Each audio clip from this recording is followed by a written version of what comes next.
Bonjour à tous et bienvenue pour cette séquence dans laquelle on va parler des systèmes de représentation du cerveau. Qu'est-ce que c'est que les systèmes de représentation du cerveau? C'est relativement simple. Aujourd'hui, on appuie le mode de fonctionnement du cerveau sur des théories qui partent du principe que notre cerveau analyse, comprend, structure les choses de manière logique. Et qu'il y a vraiment un mécanisme derrière où chaque fois qu'on vit quelque chose, on met des mots sur ce qu'on a vécu, etc., etc., etc. Ces principes-là, aujourd'hui, commencent à être un petit peu remis en cause, notamment par les neurosciences. Parce que quand on vit quelque chose, notre cerveau, pour percevoir ce qui se passe à l'extérieur, a besoin de nos sens. Et quand on vit une expérience, quand on veut enregistrer cette expérience, quand on veut garder le souvenir de cette expérience, le cerveau, il va utiliser ce qu'il connaît le mieux, c'est-à-dire les sens. Et par exemple, une expérience positive que j'ai vécue, le cerveau va venir récupérer une image, il va me la mettre à un endroit d'une certaine taille, d'une certaine couleur, dans mes souvenirs, et cette image, il va y associer des sons, des sensations, et il va faire appel à ce qu'on appelle le VACOG, visuel, auditif, kinesthésique, olfactif et gustatif. Et le souvenir va être stocké là, dans un tiroir, dans le cerveau, avec des caractéristiques spécifiques. Et quand je vais vouloir repenser à mon souvenir, qu'est-ce qui va se passer? Je vais avoir l'image avec les sons, les sensations et tout ce qui était lié, qui vont revenir. Et le cerveau va se demander comment faire pour exprimer ça si je dois raconter mon souvenir à quelqu'un. Qu'est-ce qu'il va faire? Il va aller chercher dans une bibliothèque de mots. Il a le souvenir qui est là, il va aller chercher dans une bibliothèque de mots, bibliothèque qui est comme un listing de mots, et il se dit, tiens, telle chose, je peux l'exprimer avec tel mot, telle chose, je peux l'exprimer avec tel mot, telle chose, je peux l'exprimer avec tel mot. Et il va aller chercher dans la bibliothèque de mots pour vous permettre de restituer l'expérience que vous avez vécue. Mais l'expérience en elle-même est bien enregistrée et stockée sous forme auditive, visuelle et sensorielle. Et il n'y a dans cette expérience, dans notre cerveau, que ça, parce que c'est comme ça que le cerveau fonctionne. Donc quand vous avez vécu un anniversaire génial, waouh, il y a eu beaucoup d'émotions, et bien dans le tiroir, là, dans le cerveau, il y a ces émotions, il y a toutes les images, il y a peut-être même des séquences de films, il y a des choses qui sont associées, et quand vous allez vouloir raconter ce que vous avez vécu, votre cerveau va aller chercher dans sa bibliothèque de mots. À partir de là, ça devient intéressant parce que, justement, en fonction des personnes, en fonction de notre expérience de vie, en fonction de toutes les connaissances qu'on a acquises, eh bien, la bibliothèque de mots peut être plus ou moins grande, plus ou moins alimentée et plus ou moins suffisamment descriptive pour permettre d'exprimer ce qu'il y a exprimé. Et il y a des personnes qui ont des bibliothèques de mots qui sont plus ou moins développées, d'autres beaucoup moins. Donc, quand la personne va vouloir raconter, tiens, j'ai vécu telle chose, elle cherche, elle ne trouve pas les mots.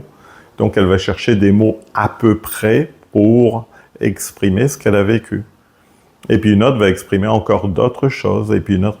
Ce qui fait que quand la personne va vouloir restituer son expérience, eh bien, elle va être limitée du fait du vocabulaire, elle va être limitée du fait des mots qu'elle utilise, dans le fait de transmettre son expérience à une autre personne, l'exprimer à une autre personne.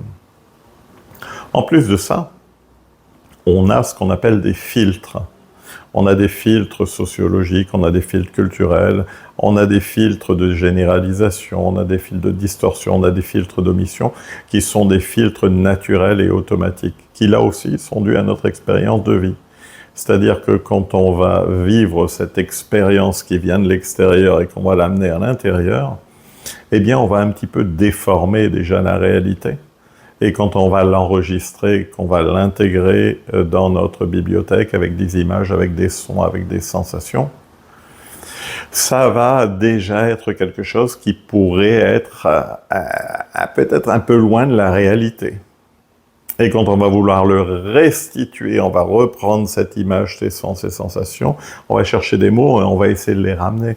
Et là aussi, quand on va ramener ces mots, on va les refaire passer par des filtres.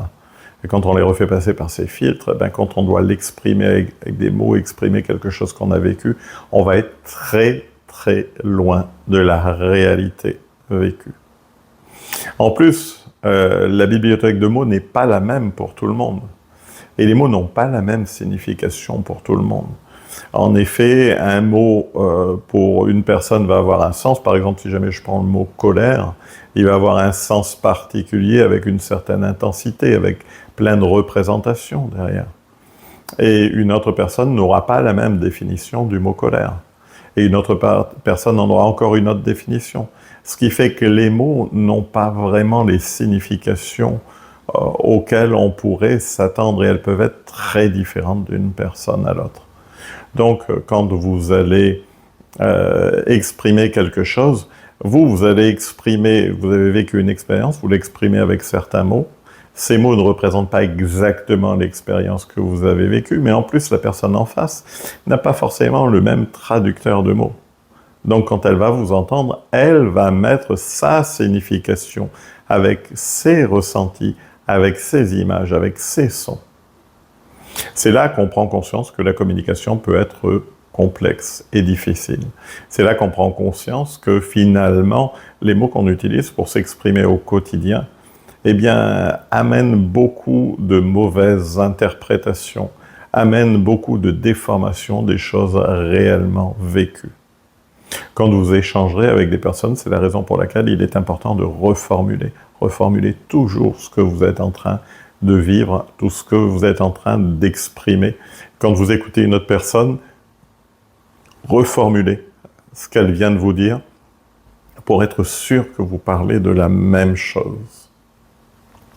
Donc gardez juste à l'esprit que notre cerveau ne fonctionne pas du tout avec des mots, il fonctionne avec des systèmes de représentation liés à nos sens. Et que tous nos souvenirs sont enregistrés sur la base de ces systèmes de représentation. Ils ne sont et n'ont jamais été enregistrés avec des mots. Les mots ne sont là que pour essayer d'interpréter.